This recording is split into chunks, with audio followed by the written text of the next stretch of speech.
Hai vạch, một ký hiệu đơn giản có sức mạnh làm đảo lộn cả một cuộc đời, đặc biệt khi cuộc đời ấy chỉ mới bắt đầu ở tuổi 16.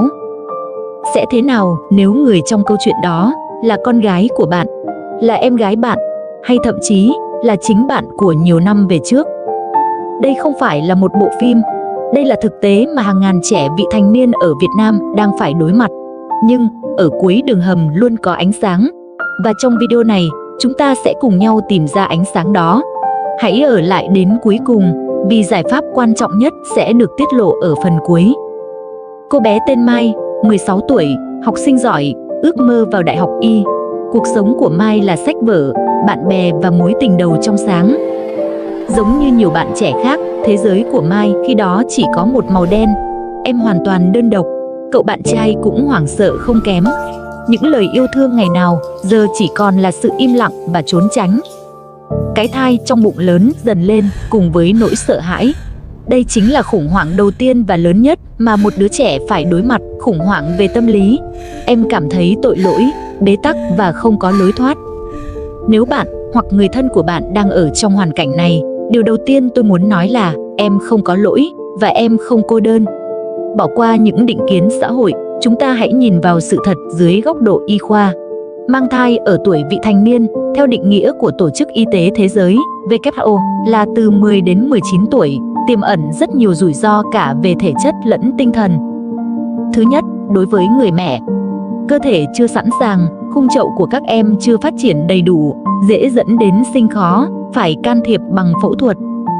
Nguy cơ tiền sản giật cao gấp 2 đến 4 lần. Đây là một biến chứng sản khoa cực kỳ nguy hiểm, có thể cướp đi sinh mạng của cả mẹ và con. Tỷ lệ thiếu máu cao do nhu cầu dinh dưỡng tăng vọt để vừa phát triển cơ thể mẹ, vừa nuôi dưỡng thai nhi. Nguy cơ sinh non, sảy thai, cổ tử cung và nội tiết tố chưa ổn định khiến khả năng giữ thai kém hơn. Thứ hai, đối với em bé, tỷ lệ nhẹ cân, suy dinh dưỡng cao do cạnh tranh dinh dưỡng với cơ thể người mẹ cũng đang trong giai đoạn phát triển. Nguy cơ sinh non, em bé sinh non sẽ đối mặt với hàng loạt vấn đề về hô hấp, tuần hoàn, thần kinh. Tỷ lệ tử vong sơ sinh cao hơn, đây là một thực tế đau lòng mà y văn thế giới và Việt Nam đã ghi nhận. Và một nguy cơ vô hình nhưng tàn khốc nhất, đó là tổn thương sức khỏe tâm thần, trầm cảm, rối loạn lo âu, thậm chí là ý định tự tử. Những vết sẹo này có thể theo các em suốt cả cuộc đời. Vậy, khi đã rơi vào tình huống của Mai, các em cần làm gì? Đừng hoảng loạn, hãy hít thở thật sâu và thực hiện theo 3 bước vàng sau đây. Bước 1. Tìm một người lớn tin cậy để chia sẻ. Tuyệt đối không được giữ bí mật một mình. Người đó có thể là mẹ, là chị gái, một người cô, một người dì, hoặc giáo viên chủ nhiệm mà em tin tưởng. Một người lớn có kinh nghiệm sẽ giúp em bình tĩnh lại và nhìn nhận vấn đề một cách lý trí hơn. Bước 2. Tìm đến cơ sở y tế uy tín. Đây là bước cực kỳ quan trọng. Các em cần đến bệnh viện có chuyên khoa sản hoặc các trung tâm sức khỏe sinh sản thân thiện với vị thành niên. Không được tự ý tìm đến các cơ sở phá thai chui, bất hợp pháp. Tại bệnh viện, các bác sĩ sẽ siêu âm để xác định tuổi thai, vị trí thai và tình trạng sức khỏe thai nhi. Tư vấn lựa chọn, đây là lúc em cần sự hỗ trợ nhất. Bác sĩ sẽ phân tích ưu, nhược điểm của hai hướng. Tiếp tục mang thai, cần chuẩn bị những gì về sức khỏe, dinh dưỡng, tâm lý, sự hỗ trợ từ gia đình. Chấm dứt thai kỳ chỉ được thực hiện khi có sự đồng thuận của gia đình với người dưới 18 tuổi và phải được tiến hành tại các cơ sở được cấp phép bằng những phương pháp an toàn, dùng thuốc hoặc can thiệp ngoại khoa phù hợp với tuổi thai. Bác sĩ sẽ giải thích kỹ lưỡng để đảm bảo an toàn tối đa cho sức khỏe sinh sản của em sau này. Bước 3. Chăm sóc sức khỏe tinh thần. Dù lựa chọn của em là gì, em cũng đã trải qua một cú sốc lớn. Hãy tìm đến các chuyên gia tâm lý, các đường dây nóng hoặc các nhóm hỗ trợ. Chia sẻ câu chuyện của mình sẽ giúp em giải tỏa gánh nặng và chữa lành vết thương. Câu chuyện của Mai là một bài học đắt giá. Để không có thêm những Mai khác, chúng ta cần một liều vaccine hữu hiệu nhất, đó chính là giáo dục sức khỏe sinh sản toàn diện. Gửi các bạn trẻ, hãy chủ động tìm hiểu kiến thức. Yêu là một cảm xúc đẹp, nhưng tình dục an toàn là biểu hiện của sự tôn trọng bản thân và đối phương.